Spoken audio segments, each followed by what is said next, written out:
Anong klase ng rental property business ang maganda? Di bali merong 4 na klase ng rental property. Number 1 is transient house or Airbnb. Ito naman yung per night yung rent.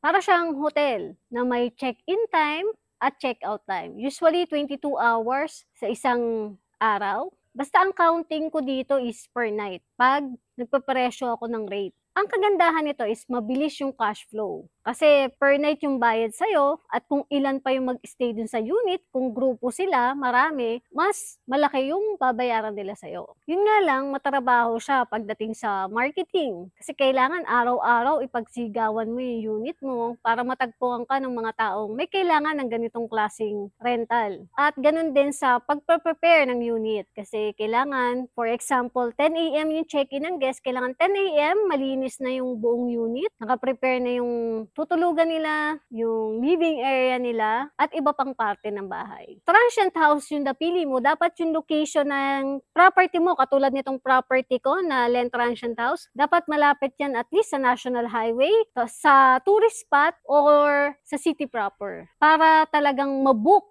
yung unit mo. Number 2 is yung boarding house or bed space. Karaniwan nagrerenta dito ay mga estudyante, mga college student, kaya dapat yung property mo ay malapit naman sa eskwelahan. O kaya naman sa ospital, yung mga nagtatrabaho, mga nurse, mga caregiver, ayan, walking distance lang sa ospital. O kaya konting biyahe lang, nasa ospital na. Yan yung magandang inegosyo pag malapit ka sa mga ganyang property. Saka, hindi rin siya masyadong matrabaho kasi per month naman yung rate niyan. So, pag may reklamo lang si tenant sa unit mo, halimbawa nasira lang naman yung doorknob, saka ka lang pupunta para ipaayos sa maintenance mo. Number 3 is apartment. Katulad nitong unit ko, dati apartment business to. So, usually yung apartment business, ganito yung style nila. Up and down, sa taas yung kwarto, sa baba yung living area, dining, ayan. Pero yung loob niyan is, pag apartment, walang laman. Usually ganon.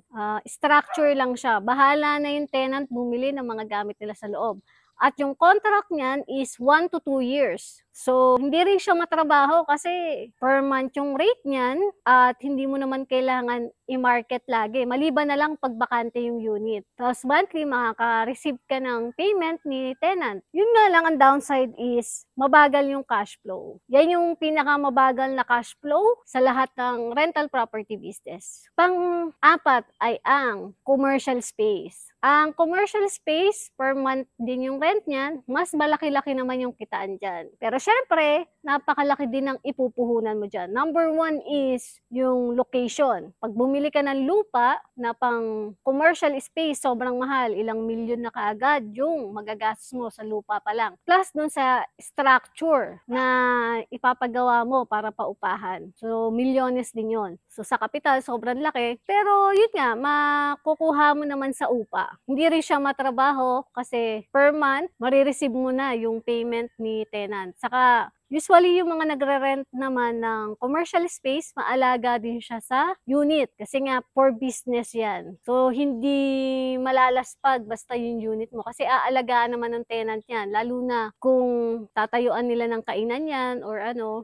So, mamimili ka na lang ng maayos na magre-renta sa commercial space mo. So, yan yung mga iba't ibang klase ng rental property business. Pili ka na lang kung alin yung mas magugustuhan mo. Para sa akin, kung magsisimula ka, start small muna. Try mo muna sa maliit na bahay. Try mo mag-boarding house. Tingnan mo kung papatok ba yun. At kung ikaw mismo magugustuhan mo ba siya. Kung hindi mo magustuhan, pwede mong gawing transient house. Kung marami ka namang oras, kaya mong tutukan. Kung hindi mo magustuhan, pwede mong gawing apartment, family home, mas hindi siya matrabaho. Para sa akin, always start small and try nyo muna. Huwag muna kayong mag-over-renovate sa unit nyo, yung sobrang pagandahin talaga, pabonggahin. Kasi hindi nyo alam kung may market ba yung ganyan negosyo dyan sa lugar nyo. Kaya mas maganda mag-try ka muna kung ano na itsura ng unit mo, yun lang yun. Kung bibili ka man ng mga gamit like air condition or mga sala set, paunti-unti lang muna. Gapang muna, pwede namang electric pan muna paggamit mo kasi chine-check mo pa. At least hindi ka mapapagastos ng malaki kung bigla kang magpo-pull back kasi hindi pala bagay sa'yo yung klaseng per night yung rent. Hindi mo kayang i-manage, hindi mo kayang i-market, hindi mo kayang ibenta. Hindi sustainable sa'yo yung ganitong negosyo. So yun po, ako nga po pala si Len Hagoba. Owner po ako ng mga rental property business dito sa Lucena City. Ito po yung mga unit ko. Yan, Len Transient House. At ito pa po yung isa